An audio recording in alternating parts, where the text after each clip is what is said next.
Judith 4. Ang mga tao sa Juda nakabalita sa gihimo ni Holofernes, ang general nga nagmando sa kasundaluhan ni Hari Nabucodonosor ngadto sa ubang mga nasod. Nakabalita sila giunsa niya pagtulis o paglaglag ang tanan nilang mga templo. Nangalisang sila kaniya og nahadlok unsa unyay iyang buhaton sa Jerusalem o sa templo sa Ginoo nga ilang Dios. Bag-o lang silang nahibalik sa ilang puloy-anan sa Juda gikan sa pagkabihag ug bag-o lang nilang gihalad ang templo ug ang mga kahimanan ug ang altar niini human kini kapasipad-i. Busa nagpadala sila og usa ka pasidaan ngadto sa tibuok kayutaan sa Samaria ug sa mga lungsod sa Kona, Beth, Horon, Belma in Jericho, Koba, ug sa Aisora ug sa walog sa Salem. Ila dayon nga gibutangan og mga sundalo ang mga tumoy sa mga bukid. Gilig-on ang mga balangay didto sa kabukiran ug nagtigom sila og pagkaon pangandam sa gubat. Maayo gani kay bag-o lamang silang nakaani sa ilang kaumahan. Ang Pangulong Pari nga si Joachim nga didto sa Jerusalem niadtong panahona nagsulat ngadto sa mga tawo sa kalungsuran sa Betulia o Betomestaem nga nagatubang sa walog sa Jezreel duol sa Dotan. Gimanduan niya sila nga ilang okupahon ang mga agianan sa bukid nga padulong sa yuta sa Juda, diin sayon ra ang pagsuko sa usa kasulong. Tungod kay ang agianan may gilapdon nga igo lamang kaagian sa duha ka tawo.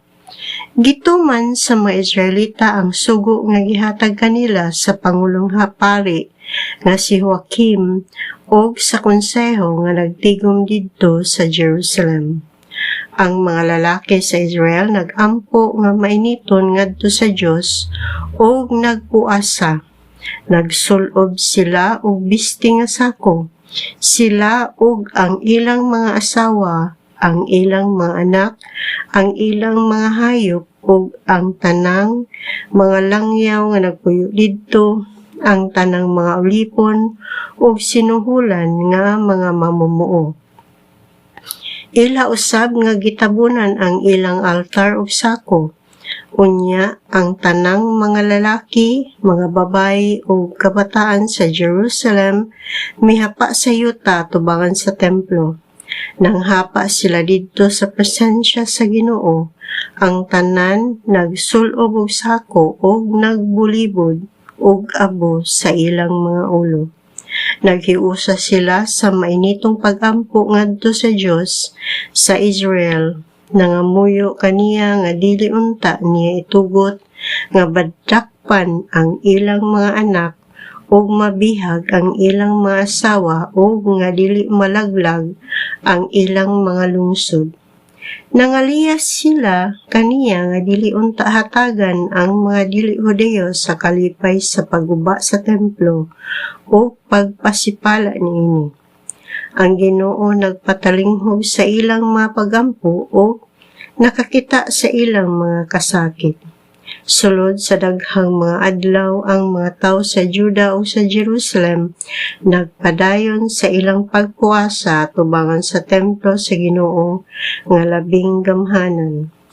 Ang Pangulong Pari nga si Joachim, ang mga pari ug ang tanang nag-alagad sa templo sa Ginoo nagsulob og sako sa ilang paghalad sa adlaw-adlaw sa halad nga sinunog. Sa kinabubot-ong mga halad sa mga tao o sa mga halad nga gihimo aron pagtuman sa usa ka panaan.